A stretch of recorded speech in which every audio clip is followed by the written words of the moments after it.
പൊന്നാനി നഗരസഭയിലും പരിസര പ്രദേശങ്ങളിലും രൂക്ഷമായി കൊണ്ടിരിക്കുന്ന തെരുവുനായ ശല്യം പരിഹരിക്കുന്നതിനായി ഷെൽട്ടർ സംവിധാനം കൊണ്ടുവരുന്നതിനും ABC പ്രോഗ്രാം തുടരുന്നതിനും ഭരണസമിതിയുടെ നേതൃത്വത്തിൽ ജനകീയ സമിതി രൂപീകരിക്കുവാൻ തീരുമാനമായി.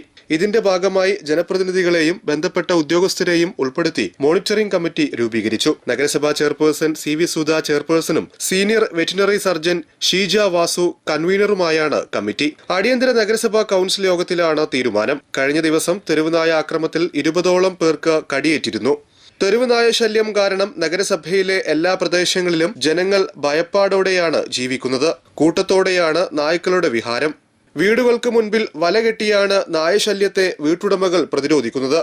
തെരുവുനായകളുടെ എണ്ണവും ആക്രമണവും ക്രമാതീതമായി പെരുകുമ്പോഴും നഗരസഭയും തദ്ദേശ സ്വയംഭരണ വകുപ്പും സർക്കാരും കാഴ്ചക്കാരായി നോക്കി നിൽക്കുകയാണെന്ന ആക്ഷേപം ശക്തമാണ്. ജനങ്ങൾക്ക് പുറത്തിറങ്ങാൻ കഴിയാത്ത സാഹചര്യം ഈ നഗരസഭയിലെ എല്ലാ പ്രദേശത്തുണ്ട്. കുട്ടികൾക്ക്, സ്ത്രീകൾക്ക്, വൃദ്ധർക്ക് ആർക്കും പുറത്തിറങ്ങാൻ പറ്റാത്ത ഓരോ ദിവസവും പൊന്നാനി താലൂക്ക് ഗവൺമെന്റ് ആശുപത്രി ദിവസേന 5ഉം 6ഉം കേസുകളാണ് റിപ്പോർട്ട് ചെയ്യപ്പെടുന്നത്. പൊന്നാനി നഗരസഭ സാധ്യമാക്കിയ ഓപ്പറേഷൻ സീറോ റാബിസ് മാതൃകയിൽ തെരുവ് നായ്ക്കളെ പ്രതിരോധിക്കാനുള്ള പദ്ധതി നടപ്പാക്കണമെന്ന ആവശ്യം ഉയർന്നിട്ടുണ്ട്. ഷെൽട്ടർ നിർമ്മിക്കുന്നതിനുള്ള പരമാധികാരം ജില്ലാ പഞ്ചായത്തിനാണ്. അത് മനസ്സിലാക്കാനുള്ള കഴിവ് ബഹുമാനപ്പെട്ട മെമ്പർക്ക് ഉണ്ടാവണം. ജില്ലാ പഞ്ചായത്തിനാണ് ഷെൽട്ടർ നിർമ്മിക്കാൻ അധികാരം. അതിനുവേണ്ടി പൊന്നാനി നഗരസഭ കത്തെഴുതിയിട്ടുണ്ട് ജില്ലാ പഞ്ചായത്തിന്. ഇതുവരെക്കും ജില്ലാ പഞ്ചായത്തിനൊന്നും യാതൊരു മറുപടി കിട്ടിയിട്ടില്ല.